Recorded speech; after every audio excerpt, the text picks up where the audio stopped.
নামাজের সামনে দিয়ে যাওয়া আসা করলে কি 40 দিনের ইবাদত নষ্ট হয়ে যায়?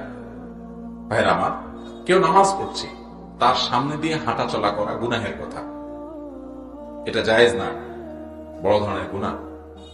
নবী করিম সাল্লাল্লাহু আলাইহি সাল্লাম বলেছেন, লাউ ইয়ালামুল মারু মা বাইনা ইয়াদাইল মুসাল্লি মা আলাইহি, নামাজের সামনে দিয়ে যে হাঁটে সে যদি জানতো যে এর সামনে দিয়ে হাঁটাটা কত বড় অপরাধ, কত বড় গুনাহ, তাহলে সেক্ষেত্রে লাকানা ইয়াকিফু খায়রাল লাহু মিন আন ইয়ামুররা বাইনা ইয়াদাইহি, নামাজি ব্যক্তির সামনে দিয়ে যাওয়ার চাইতে লা ইয়াকিফ 40, 40 দিন পর্যন্ত বা 40 ঘন্টা, 40 ওভার কোন কোন হাদিসে বলা হয় না কতটুকু, তাহলে এই 40 দিন বলেছেন ওলামায়ে কেরাম যে 40 দিন পর্যন্ত দাঁড়ায় থাকাটা তার জন্য সহজ মনে হতো ওই সামনে দিয়ে হাঁটাহাঁটি করার চাইতে।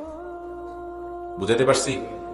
মানুষের সামনে হাঁটাহাঁটি করা, নামাজের সামনে হাঁটাহাঁটি করাটা এরকম গুনাহের কথা। কিন্তু এর মানে এই না যে 40 বছর ইবাদত কবুল হবে না, এরকম কোন হাদিস নাই যে নামাজি ব্যক্তির সামনে হাঁটাহাঁটি করলে 40 বছর ইবাদত কবুল হবে না। হ্যাঁ, নামাজি ব্যক্তির সামনে হাঁটাটা কত বড় অপরাধ এটা যদি মানুষ জানতো, তাহলে 40 দিন পর্যন্ত দাঁড়িয়ে প্রয়োজন অপেক্ষা করত, তারপরেও সে ওখান থেকে হাঁটাহাঁটি করত না। অতএব নামাজি ব্যক্তির সামনে হাঁটাহাঁটি করা থেকে আমাদের বিরত থাকতে হবে। তবে এখানে দুইটা পদ্ধতি আছে যেটা জায়েজ, আমরা জানি না। মোট 3টা পদ্ধতি আছে নামাজি ব্যক্তির সামনে চলাচলের। মোট কয়টা পদ্ধতি আছে? 3টা সুরত আছে।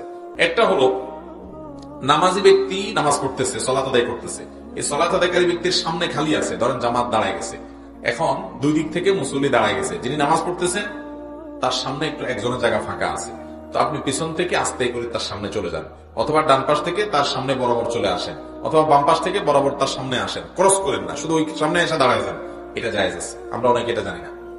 আবার আরেকটাও জায়েজ আছে, আপনি বসে আছেন বা দাঁড়ায় আছেন, আপনার পিছনে একজন সালাত আদায় করতেছে, তার সালাত ঠিক আপনি তার সামনে আছেন বরাবর, এখান থেকে আপনি ডানে সরে যান, বামে সরে যান, এটাও জায়েজ আছে, আমরা জানি না।